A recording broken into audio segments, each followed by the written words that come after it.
around for a link, some different link. All right. Well, that's okay. I have been to a few of these sessions here today and yesterday. I certainly feel happy to be with so many people from Colorado. My first question would be, is anybody here going to the OLC event here next week? Anybody attending that event? I am. Anybody know of that event, the Online Learning Consortium? No? How about typing in your job? Like, what do you do for work or pleasure? But in the chat, maybe faculties, instructional designer kind of people. I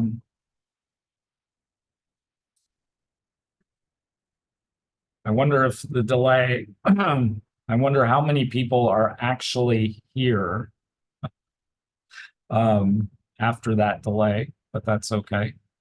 Oh, very good. All right. Nice. Okay, great. Okay, well, I am an instructional designer. I've been one of those for 17 years now, well, 18 years now, which in the field is a fairly long time to have that position or title. I feel super lucky because all I get to do is play with faculty. But my presentation today is not quite so rosy. In fact, it's a little sad at the beginning and it winds up on a happy note. And what I'd like to do, hopefully, especially with people like the Dean of Teaching and Learning sort of folks, like I can tell you that since COVID, things are different, right? That's what I know.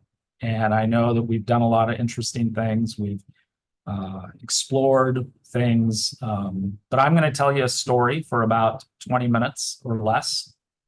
And please, if you, I want you to participate and ask questions. I know that questions have time wrapped around them. You know, waiting till the end of class to ask questions loses something.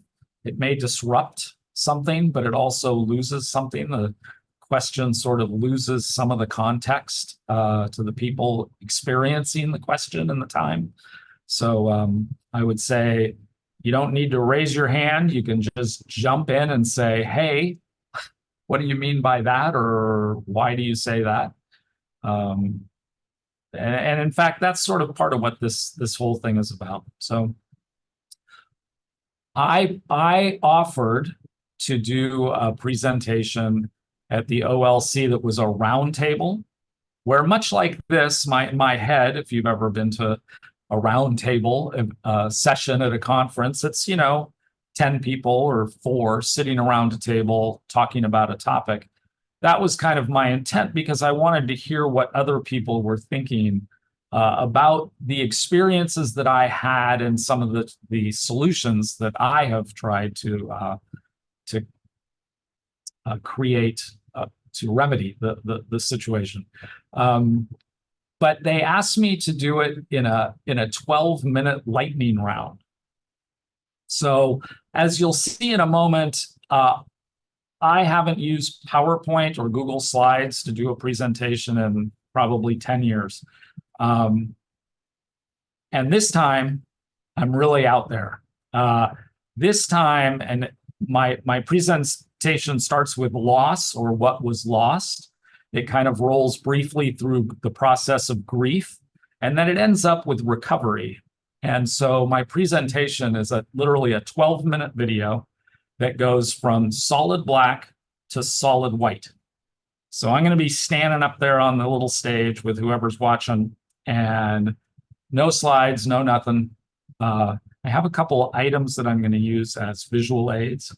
But the PowerPoint literally goes from solid black and slowly fades through the grays to solid white.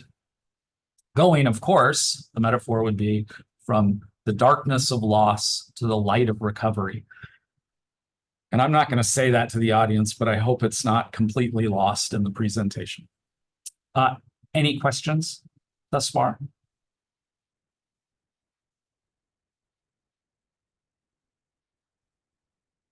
Okay. I'm going to share my screen, and I'm going to kind of roll down a page that I'll share with you when I'm done. Uh-oh, I can't share my screen. Marcus, could you? Yes. Sorry, Todd. I have not made you a presenter, but I will do so immediately. All right. What was my screen name? What did it say? Sorry, the name listed on the conference schedule is not yours, and I was looking for that person to show up in the waiting room, which has been Okay. what's happened in previous sessions I've moderated. So I have just written to the conference organizers to let them know about that issue. So Thanks. sorry. You are now a co-host and Thank you very much. That's great. Okay, so here we go. So, what happened to my community? Well, a couple things happened, actually. One was COVID, one was the loss of Twitter. I don't know of your experiences with either of these things, although I can tell you that if you're like the people I know, COVID affected you greatly, deeply, and is still probably impacting your work and your family.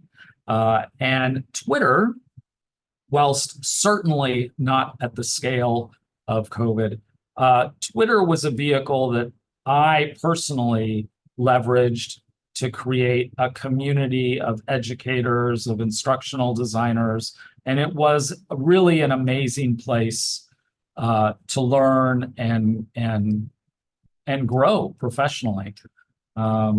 That came to kind of a screeching halt, sort of, when it was purchased by somebody else.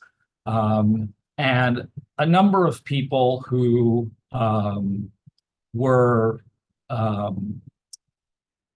a number of people who were like me in the field moved to something called Mastodon, which is a similar vehicle. And that has been going on, and that's good. But the real challenge for me was that COVID and Twitter both kind of bumped into each other, and I lost a lot. And so what I experienced was that nobody, like right now, like nobody's in my office. It's super weird. This used to be kind of like a thriving place, or a busy place where people were coming and going. People worked here 5 days a week, 9 to 5 or whatever, and people were moving in this space and breathing and laughing. And I got to tell you, for 2 years, it's just been quiet and empty. And that probably is not exactly like your experience, I hope, but it has been mine. And so part of my challenge, and I mean, even just walking down the halls of faculty offices, there are fewer people there. And I miss that. I miss that a lot. So there was kind of this, I lost Twitter, COVID happened, that resulted in a lot of things. One of them was more remote work.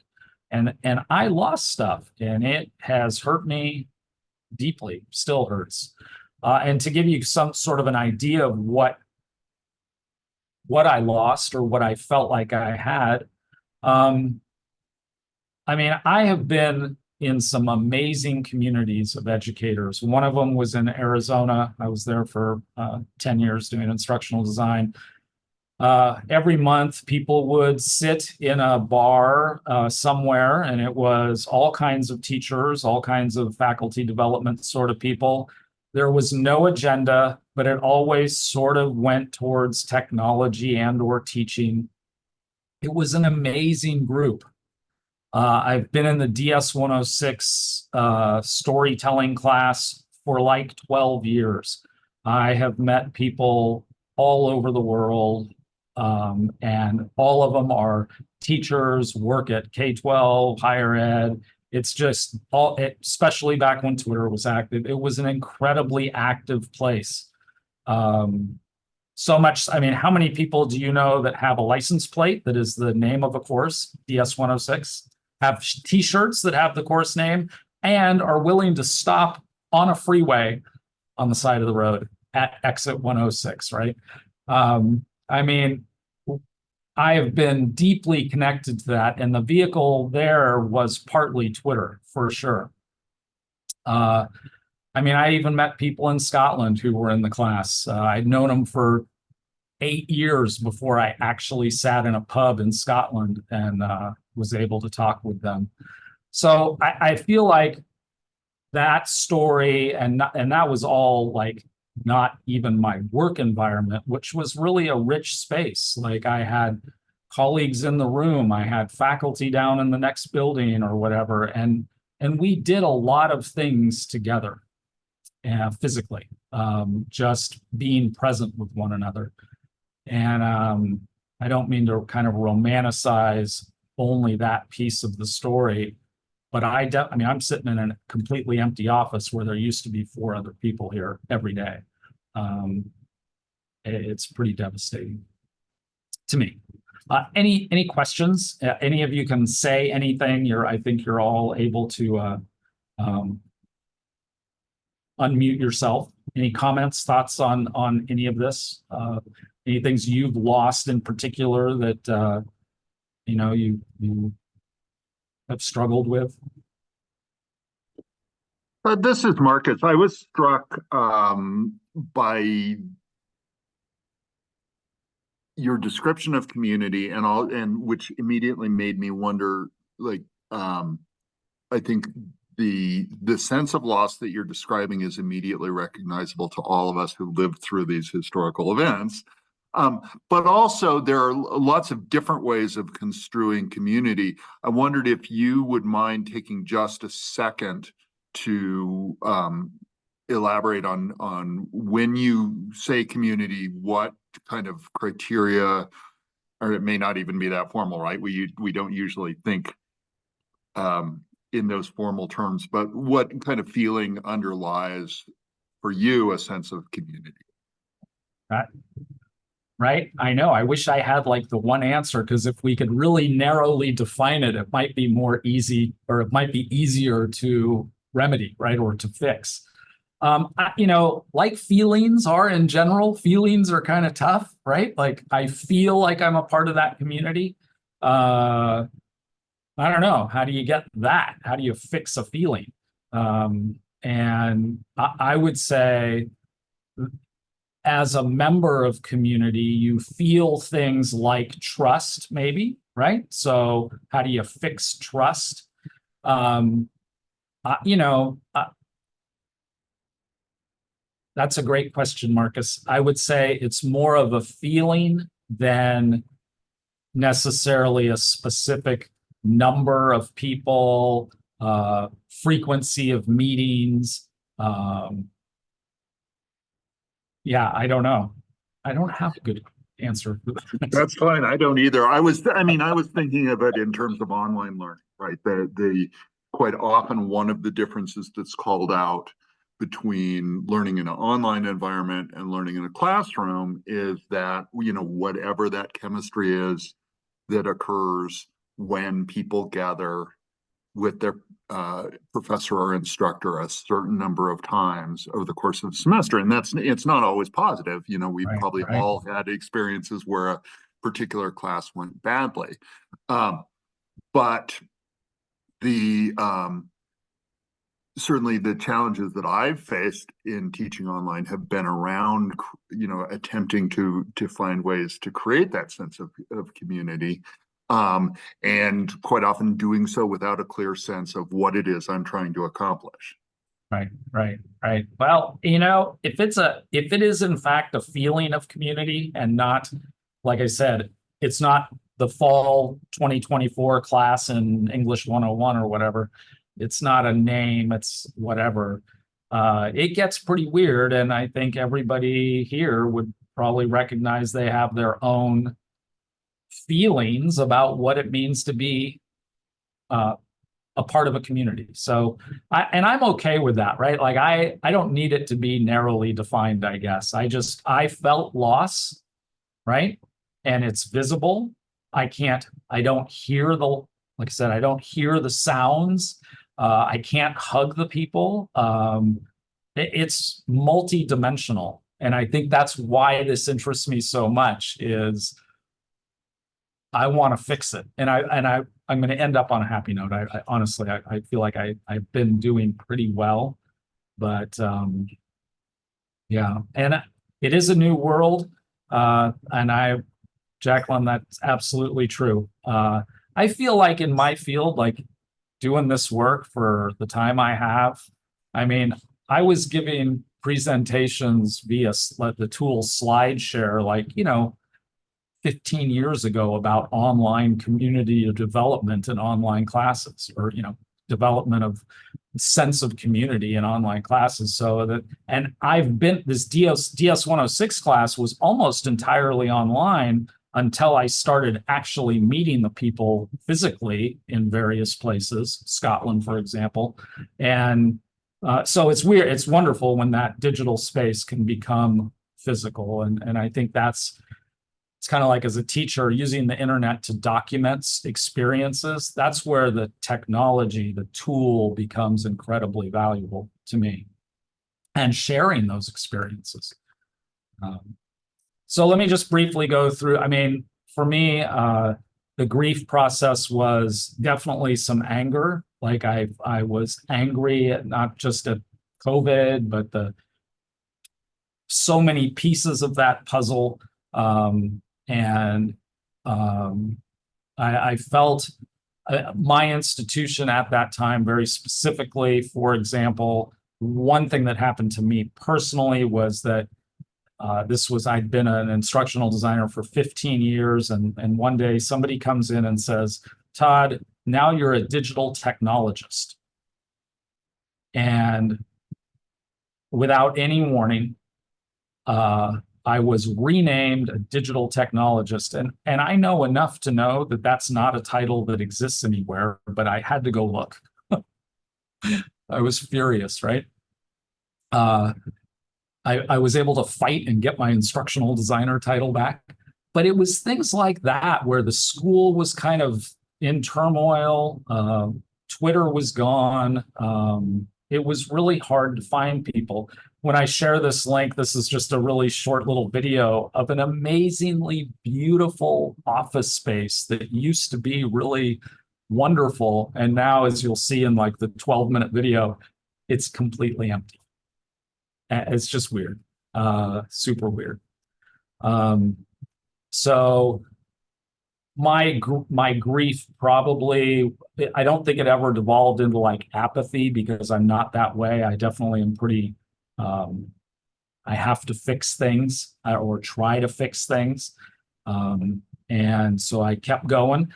Weirdly, I still show up 5 days a week to the office. I can do that because my children are out of the house in college. I live just a short distance away. I mean, I'm really lucky in that way. I realize that's not the case for everybody, but I show up here 5 days a week. And yeah, yeah, right.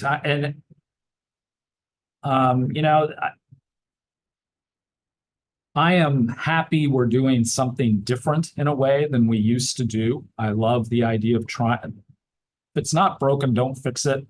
But I do know that space is important. And I was a high school English teacher, and I had the same classroom for 10 years. And I know there is a feeling that comes with owning space.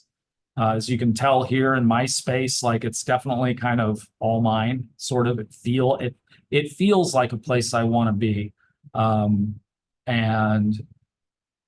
I think there's value in that. Like providing the people with a space that they want to be in is valuable.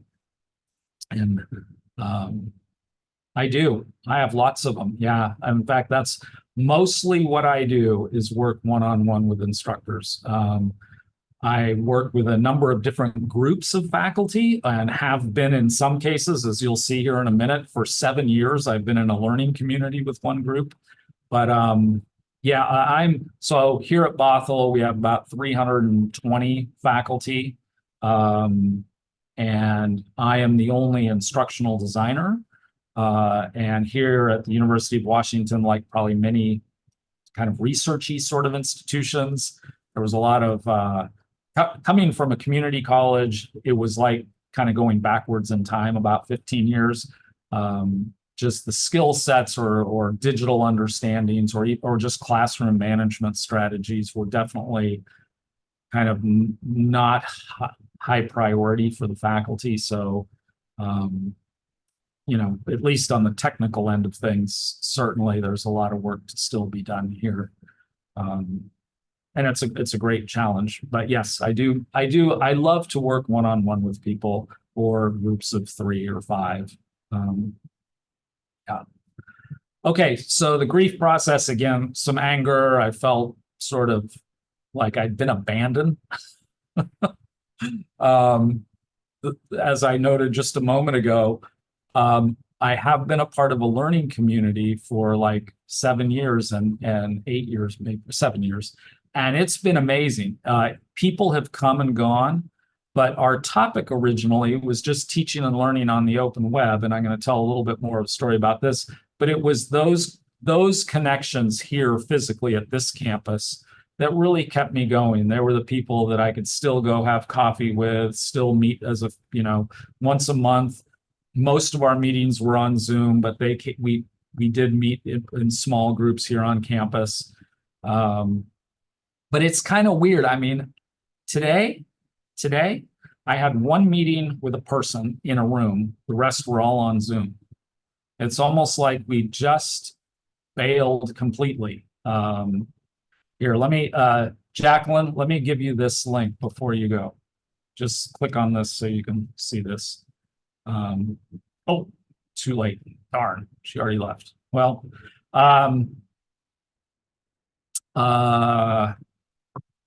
yeah, so it's weird how quickly we, at least with our meetings, we moved from everything was face-to-face one day, and then all of a sudden, almost all of it's Zoom. And not here. I wish I were hearing more complaints about that, although there is some value in it too, and I do recognize that.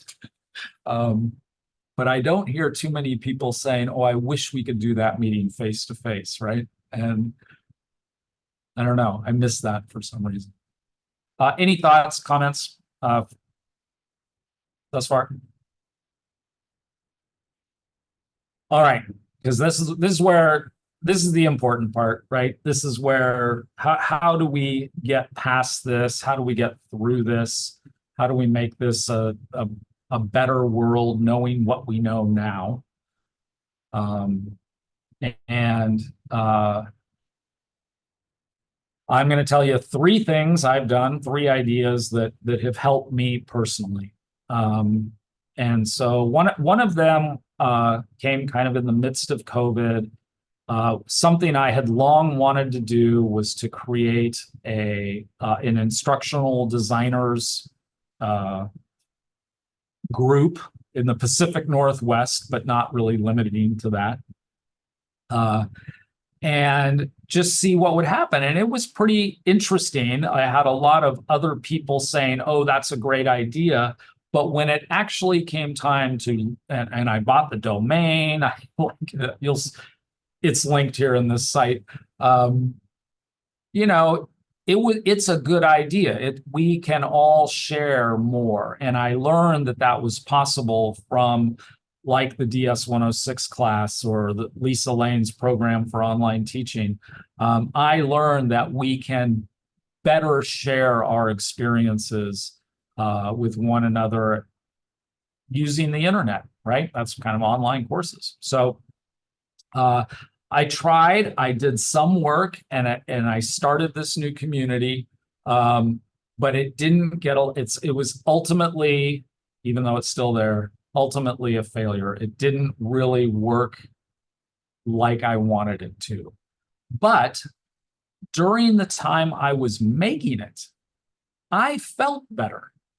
I was doing something to reach out or create a space that other people could be involved in. And not unlike the thing in Arizona where people went to the bar every month and hung out and talked shop, I was trying to create some sense of community in this Pacific Northwest instructional designers site. I wish I could say it was successful, but I learned that it helped me get through a period of time where I really was I felt lost without a community. So that was kind of one, and you can visit that site there. And another thing that I did similarly was I very intentionally started kind of cold calling or cold emailing people in the field and just said, hey, my name's Todd. I'm an instructional designer up here in Bothell. I saw your name at a conference, or I see that you work at such and such. You want to ever go have a Zoom meeting and share ideas? I mean, it was super informal. They were all different. I was just looking for people to connect with. And that it worked. It still works. I'm still doing that. One thing you're going to get here, put it in here right now. My email address. You ever want to talk shop, talk anything? There's my email address. I would love to hear what you're doing. You know, I've been doing this a while. I have some ideas about stuff. But I feel like that has kind of helped me create a new sense of community, at least with some individuals. And it's been, when I talk with those people, I am building, again, that sense of community.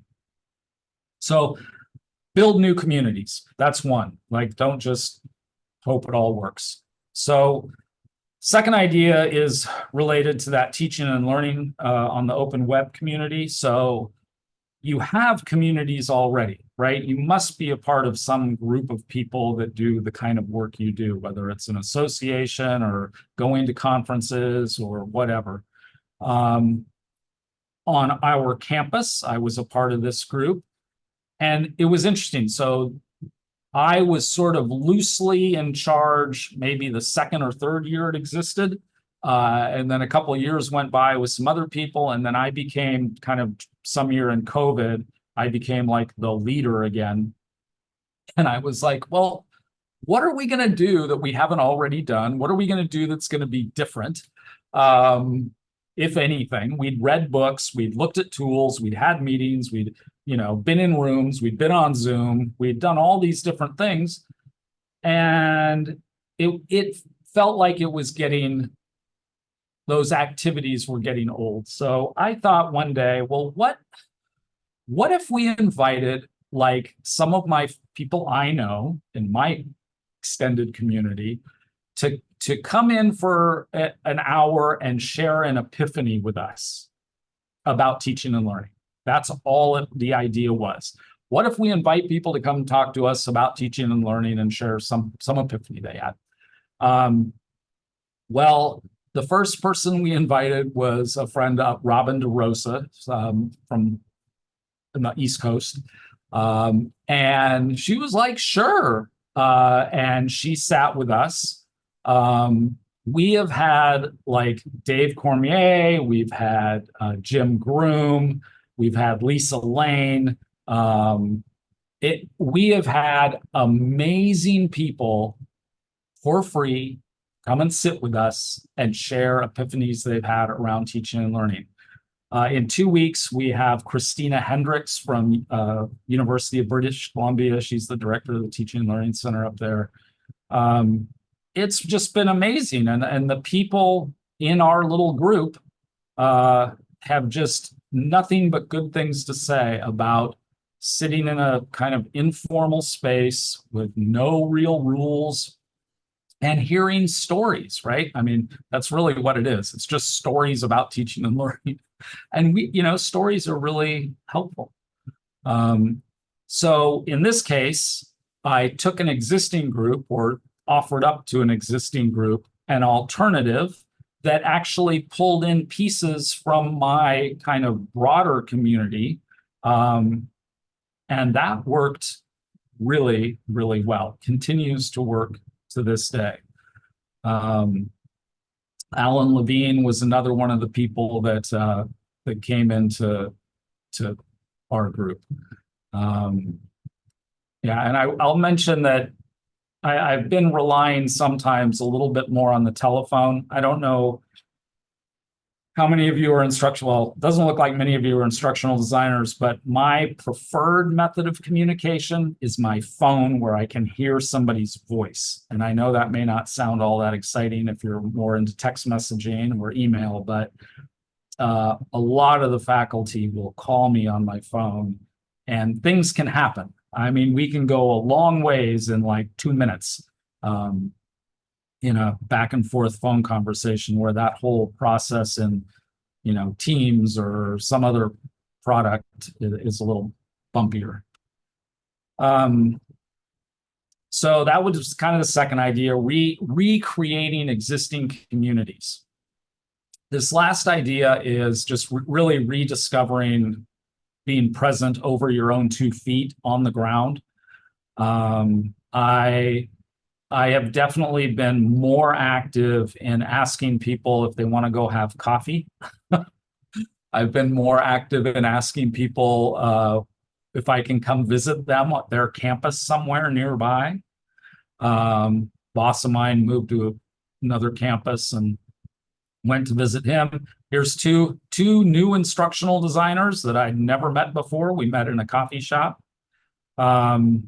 I feel like I really have tried very in my head when I'm emailing or talking with people. I am very much trying to connect with them in a physical space as well. That's just in the back of my head. Like, I wonder if we can just go meet somewhere. It's not always possible, obviously, but I miss that part. That as I just so you know, as a high school English teacher, I took people to Yosemite and the Redwoods and the Grand Canyon, Utah. So I'm very interested in the ground around us and making sure that we're present in that space. So in my work these days, that probably is evidenced by this. Yeah, so lastly, definitely just trying to really talk to people in physical spaces as well as Zoom or whatever. On this site, there's a few more items. This is a narrated version of what I'm going to do at the OLC, and we'll see how that goes. Literally going from black to white in 12 minutes. So that's kind of my pitch. Probably took longer than I was, as usual, hoping. Any thoughts? Anybody doing anything that is helping them feel better after whatever's happened in the last few years? I would love to hear it. Or if you want to have a Zoom meeting anytime in the future, let me know.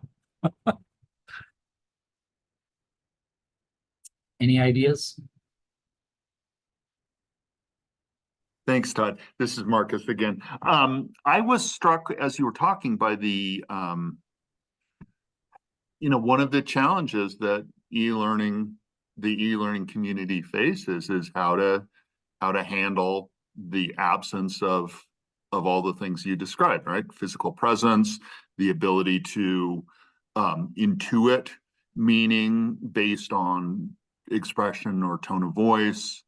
None of these are new observations. But I was also thinking about the difference between kind of instrumental relations, right? We work together, we're trying to finish a project, get a course launched, and effective or interpersonal dynamics and relationships, right? Where we're just, as you said, we're being present with one another, and then the things that flow from that are useful, but also not things that are necessarily intended, foreseen. You've been talking largely about a community of designers. Do you see a way in which your observations inflect the actual practices of online learning or online teaching? Like, are there lessons that you would draw from what you described that would be useful, not to drop in as a module or something like that, but as background kind of awareness or knowledge for approaching your students in a mediated environment. Yeah, I mean, so I taught Photoshop. I taught it online and hybrid and face to face over many years. Um, when I first started, it was face to face, and we would go on a field. I lived in the Verde Valley in Arizona, and by Sedona, and little town of Jerome, and we'd always go every semester. We'd go to Jerome and on a little field trip and take pictures in this cool old town. But even when that class was online, like that was part of the class, and people weren't. I didn't demand that they go, but I encouraged them to go with us. And if not, go by themselves, right? Um, you can go up there with a friend and have a really great experience taking photographs, just like you could with a group of 8 students or whatever. Um, I think I mean I'm kind of a groovy, teacher, I think. I definitely rely on things like trust and con feeling connected to people. And so I think the way I interact with people in classrooms probably looks like that to other people, for better or worse. Um, and I don't see really any difference in online or face to face in that sense. Like my intent is the same, is to develop a relationship with people, um, and model that kind of a behavior that we want to create connections and community. Um, and I think part of this, my struggle in the last couple of years is around that, is that I feel like I can't do that. I've lost some of the vehicles that would allow me to do that, whether they were just people present here or like Twitter. And yeah, yeah. Anymore, I don't see a lot of difference between being a good online teacher and a good on ground teacher. I think that good teaching is good teaching, and it transcends those modalities. Okay, thank you.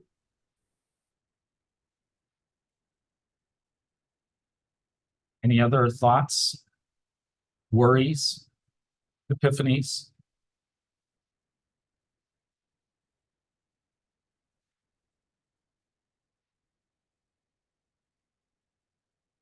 It's interesting. This is not a critique of any people here.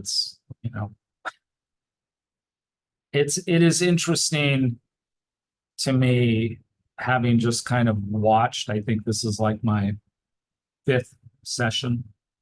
I have not been in many.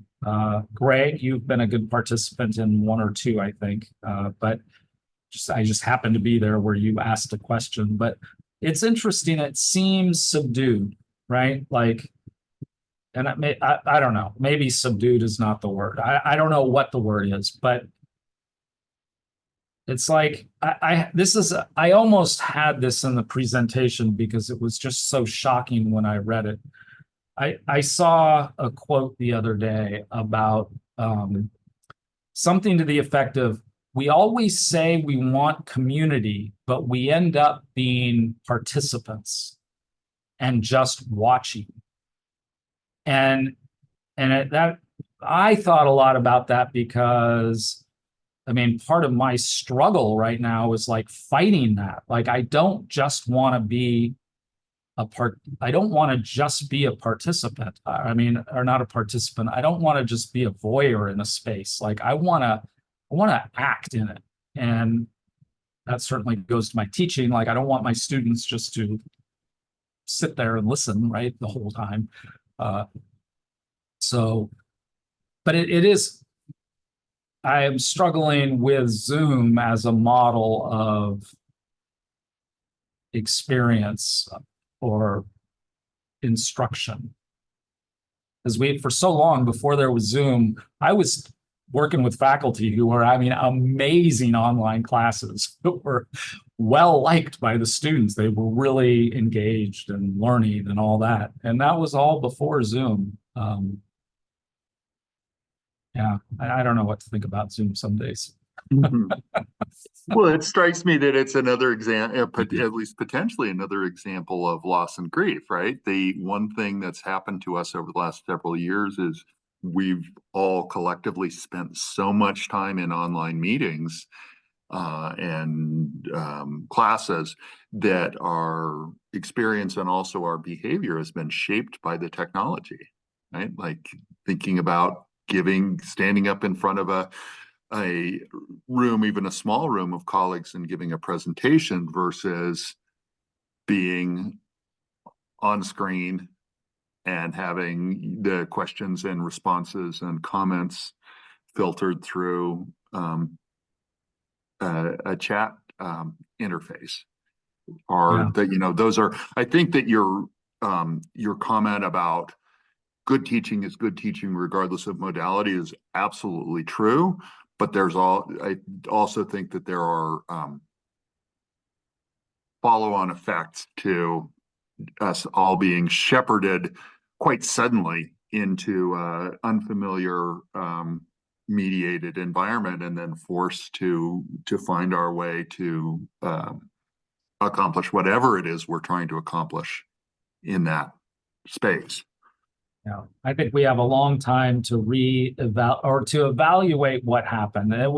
We just need some more years behind us to really be able to think well about what has happened with all this stuff. It's too early to tell to me. So if any of you do have some thoughts or things that you've done, I'd love to see them if you want to share, expressions of any kind around what you feel like you lost, how you grieved, and then things that you're actively doing to recover.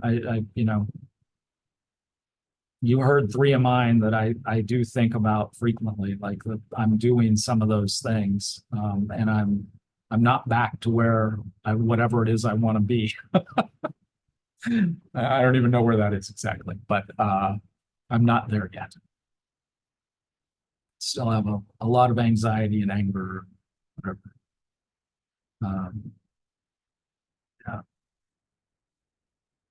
Yeah, right.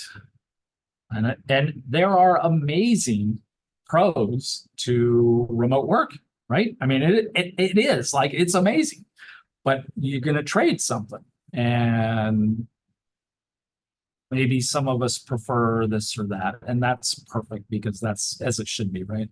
Life is like our differences are what make us powerful and beautiful and everything. So, yeah. That's it. That's 12:50.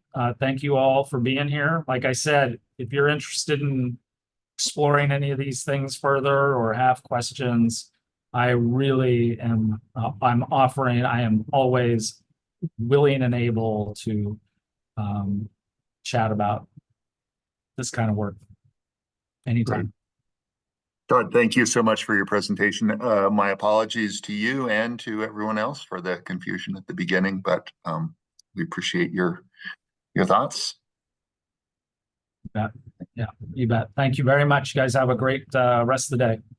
Okay. As I said, the recording will be available on the website probably at the end of the day or tomorrow. Have a good day, everyone. See ya.